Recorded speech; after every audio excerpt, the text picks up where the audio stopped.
come from your network than it's going to come from an advertisement. That's what I was wondering about, because we have tried several different avenues, including internships. But we're finding right now the internships are even an issue with COVID. We had an intern come in, and the very next day, 2 students in her class tested positive, and that was the last time we ever saw her. Well, there's some things you're not going to be able to control, but the controllables, and I don't know if an intern is someone who's going to see the vision for a partnership unless this industry is something that they are passionate about and they know that this is what they want to do for the rest of their lives, or at least the immediate rest of their lives. Well, that's what we were led to believe. Well, COVID changes a lot of things, and we're in a very unpredictable market when it comes to employees, when it comes to business. And I think patience is going to be essential, and planning and realizing that we're in a marathon. This isn't a sprint. What would be your best advice for a company out there? Clearly identify what the next person looks like that you're going to hire. Every time you hire a new person, a new employee, it changes the dynamics of your business. So if you go to let's say you go to 5 employees to 6 employees, or you go to 11 employees to 12, or once you start changing the amount of employees you have, it changes the dynamics of what's important in your business. So I think clearly defining who you're looking for, what you want done, and who matches that is going to be the key. Now, we hire independent contractors. Does your company also search for those? We can help you identify who will waste the least of your time when you hire them. In finding them, that's not something that our company does. We don't recruit, but we help you with the selection and the development of your employees. What kind of development could you help us with? Or maybe not us specifically, but in general. Well, depending upon what the needs are, coaching an individual to help them do the right things and what you want done. I work with sales teams, I work with management teams, I work with leadership in helping them to approach things from a different perspective sometimes. I think it was a Gallup study that was done a few years back that of 1 million employees, they found the number one reason for employee turnover was a poor or strained relationship with their direct manager or supervisor. So typically, in order to retain people and development, we start with management and leadership. I think that's a great place to start. Everything that I do here, I learned how not to do from other supervisors. Mm-hmm.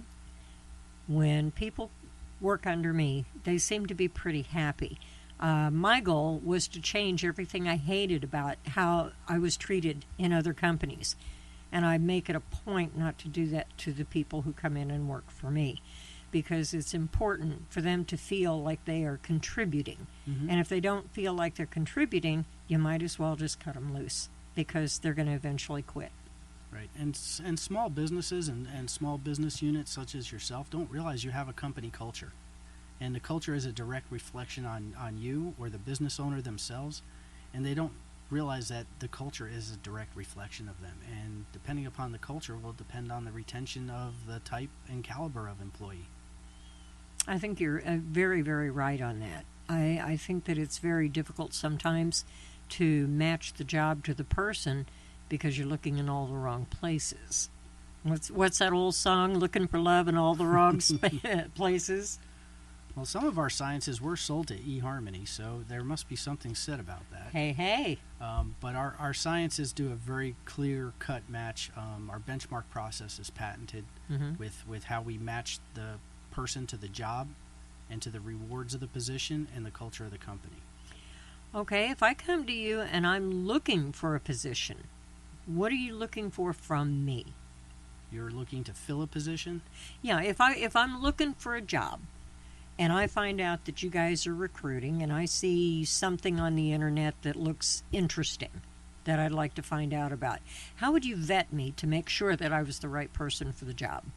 Well, as I said, we use a suite of assessment tools that we would take a look at how you do things, why you do things, will you do them, and what you know. And we'll be able to tell you if that job is a potential fit for you. There are some people that really think they want to do something, but it's not really what they want to do. So this clearly helps the candidate understand the job that they would be best suited for, one that they would truly enjoy, one that would wake up every day excited to go to work and enjoy it. But we spend a lot of time in assessing the person and make sure that they match the rewards and the culture of the company. That's awesome. What do you feel like is your best success story? I have to say Nature Zone here in Sarasota. They have been a great company to work with. Being a pest control company and the amount of people they've promoted, their client retention is second to none. It's over 96% in their customer retention. I mean, we're talking pest control.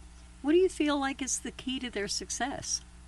Their managers are some of the most adaptable folks that I've worked with.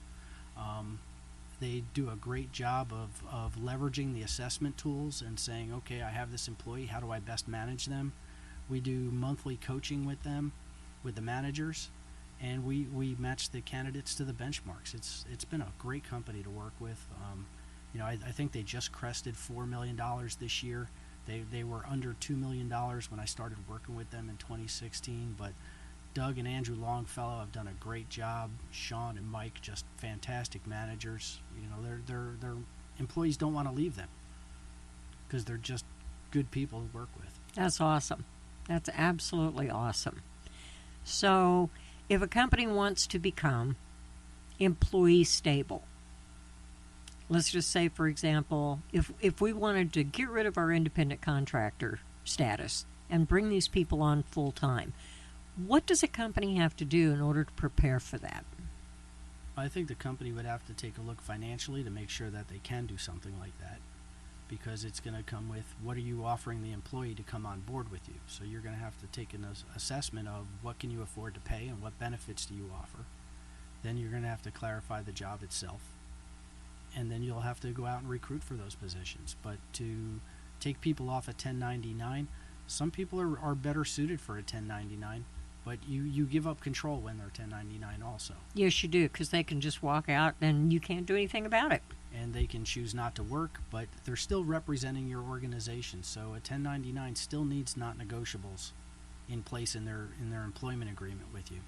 That's interesting to hear you say that, because there are a lot of people that don't know about those non-negotiables. And that's something I think every company needs a list of. Yes, and we have expectations, but we also have to have the non-negotiable part of the expectations also. So when you hear about small companies that are having difficulty either finding or keeping employees, what's your best guess at why? Well, first of all, I'd like to just say that everybody is having a hard time finding people right now. COVID has really changed the landscape. Prior to COVID, we were at almost full employment in the United States. We were under 3% here in the state of Florida, and just finding people to apply has been difficult. Now that we have the COVID in place and unemployment is up around 10%, people are fearful of coming to work because they may get sick. If a company wants to recruit, it's really going to come from their network and the network of their employees and people recruiting for them in order to get the best people. So it's kind of like if you refer someone business, a referral is so much better than a walk-in. Absolutely. And for employees, you want to re-recruit your best employees and have your best employees recruiting for you. Everybody knows 25 people, and somebody out there is looking for a great place to work. And if you're a great place to work, they're going to refer some people in there.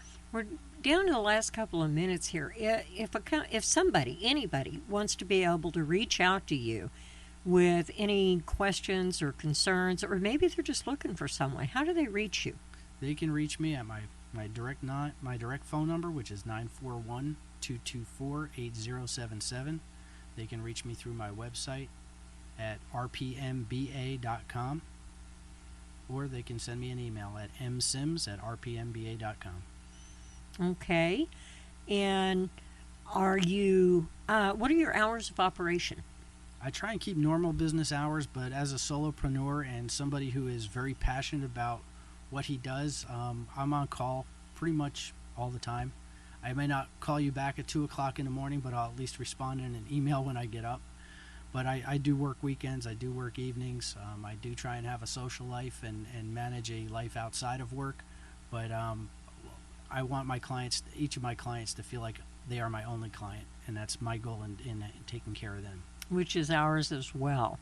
And we hope that everyone out there has learned something new today. I know I certainly have.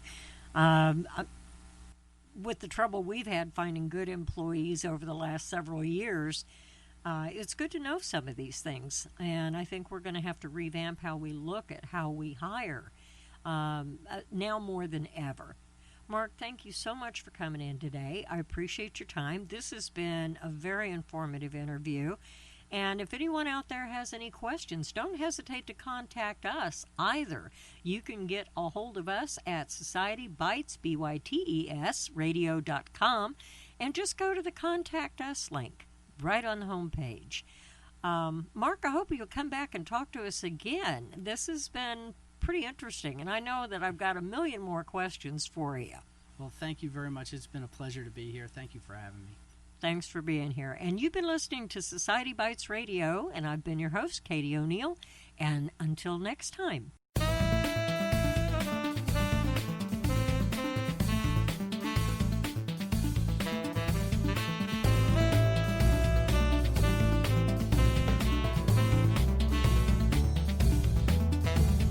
Thanks for coming in. See you tomorrow. Remember, the topic is always hot. And oh hey, don't forget your change.